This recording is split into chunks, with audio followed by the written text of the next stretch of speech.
Mental health data is among the most sensitive types of personal information, encompassing thoughts, emotions, symptoms, and deeply private experiences. When people use online platforms, whether apps for journaling, mood tracking, therapy sessions, or AI chatbots, they often assume that their disclosures are confidential, shared only with themselves or a professional. In reality, the collection, storage, and use of this data is far more complex and, in many cases, far less secure than users realize. Understanding the pathways through which mental health information travels and the risks involved is essential for protecting personal privacy and emotional well-being. Most online mental health platforms collect vast amounts of data. Beyond the content of messages or journal entries, apps often record metadata, timestamps, usage frequency, location information, device type, and interaction patterns. This data is valuable not only for improving app performance but also for research, analytics, and in some cases, marketing. Even anonymized datasets can carry re-identification risks, particularly when combined with other sources of information. A seemingly harmless mood log or symptom report can, in theory, be traced back to an individual, potentially exposing intimate details to unintended parties. Third-party sharing is another serious concern. Many platforms collaborate with analytics firms, advertising networks, or AI developers, which may have access to user data. While companies often claim that this sharing is for research or service optimization, the boundaries of use are rarely transparent. Users may unwittingly consent to their personal experiences being used to train algorithms, targeted for marketing campaigns, or aggregated into datasets sold to unknown entities. The combination of emotional vulnerability and data commodification raises ethical questions. Should deeply personal struggles be treated as a commodity, even indirectly, without explicit and informed consent?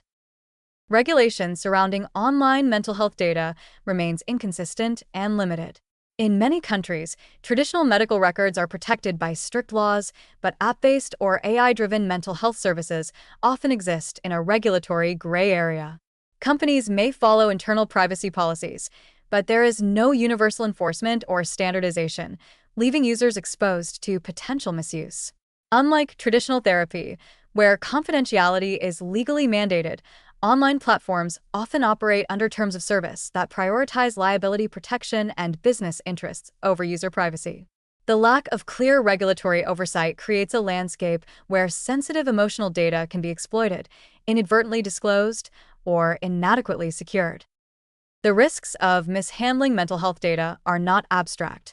Exposure of private emotional information can have profound personal and social consequences. For example, if data is accessed by employers, insurers, or educational institutions, it could influence hiring, coverage decisions, or academic support. Social stigma around mental illness may exacerbate the impact of disclosure, leading to embarrassment, isolation, or discrimination. Emotional harm can also occur internally. Knowing that personal feelings are potentially monitored or shared can undermine trust in digital tools, discourage future help seeking, and increase anxiety. Despite these concerns, there are positive pathways for safe digital engagement. Some platforms implement end-to-end encryption, strict anonymization protocols, and transparent data handling policies. When users understand what data is collected, how it is stored, and who has access, they can make informed decisions about what to share. Choosing apps developed by reputable organizations, reading privacy policies carefully, and limiting unnecessary disclosures can reduce risk. Mental health professionals who integrate digital tools into care often emphasize hybrid models where sensitive information is discussed in person or within secure clinical systems, while apps are used for tracking and reflection rather than storage of highly sensitive content. Ultimately, mental health data online demands extreme protection because it is deeply tied to identity, emotional well-being, and social trust. While technology offers unprecedented access to support and self-monitoring, it also exposes users to vulnerabilities that require vigilance. Awareness of data collection practices, third-party sharing, and regulatory gaps allows users to navigate digital mental health spaces more safely. The positive potential of online tools exists, but it must be balanced with caution, education, and careful consideration of privacy. Treating emotional data with the same rigor as other personal and medical information is not optional. It is essential to preserve both psychological safety and personal autonomy in the digital age.